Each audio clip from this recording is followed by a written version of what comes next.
ka-Unikicks, may ayusin tayong relay. Ito wala, defective na tong relay to. Paano malalaman pag defective na yung relay? Example, iyon natin yung pinaka-switch niya. Tapos mag-automatic na sana ng 5 to 3 minutes yung ano niya. Time delay. Ito yung relay niya to eh. Ngayon ang nangyari, pag i-on mo yung switch, nag-direct contact na sa ilalim. Nag-direct contact siya.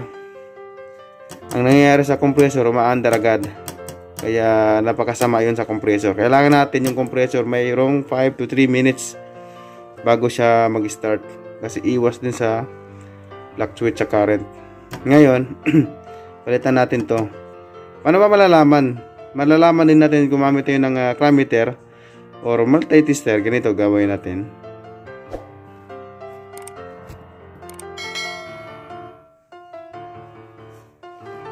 Yan, gumamit lang tayo ng digital clammeter.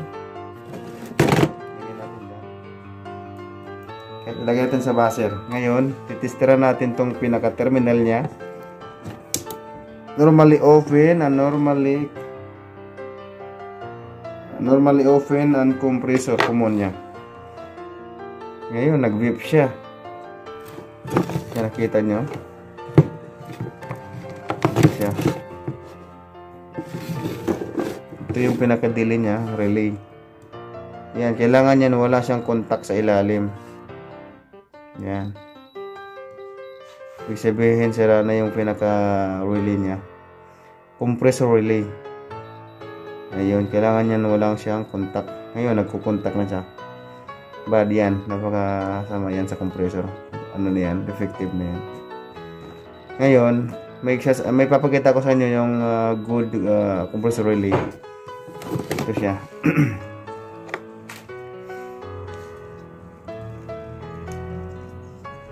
Yun, ito yung pinaka-good na compressor relay. Ito yung ipapalit natin. Tester natin. Ayan, ito yung pinaka-ipapalit natin. Kumpara natin kung ano ba yung kaibahan. Ganito. Yan, nakikita nyo yung terminal. Ganito. Yun, beep. Try natin nga. Common to normally open. Ayan, hindi siya nag-beep. Ibig sabihin ng normal yung contact point niya sa ilalim. Kasi once nagko-contact na yan, hihintay siya sa kama ng electronic. Ito yung bago. Ito yung ipapalit natin dito sa effective compressor relay. Ngayon, tatanggalin natin itong luma. Gumamit lang tayo ng soldering iron. At itong soldering pump para tanggalin yung mga soldering lead. Dito tayo sa kabila maglagay. Tingnan natin yung terminal niya. Ito lang yan eh. Sa 2, 3. Yun. 1, 2, 3, 4.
Gaanan lang yung kamay.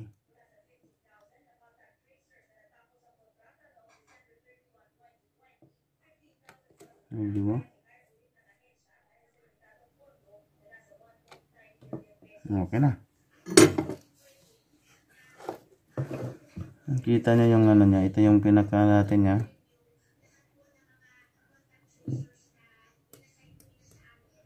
Ito siya. Ito yung isa. Tapos try niya kung matanggal ba hindi.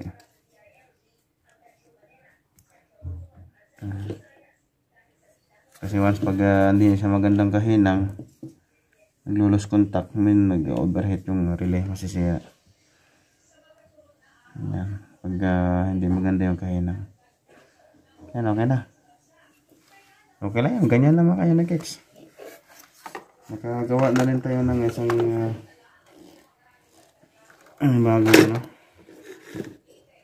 Ngayon, titestera natin.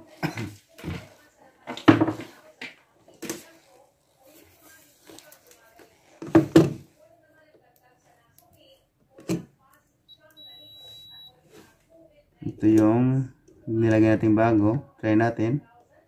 Ayan, wala siya. Ibig sabihin, okay na to. Compressor relay ang problema niya. Once pag ganun lang yung problema, yun lang gagawin nyo. Ayan, ito yung luma.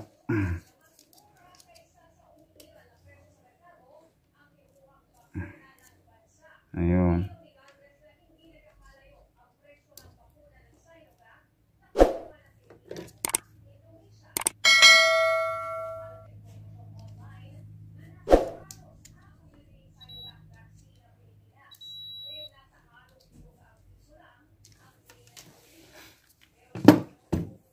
Okay na.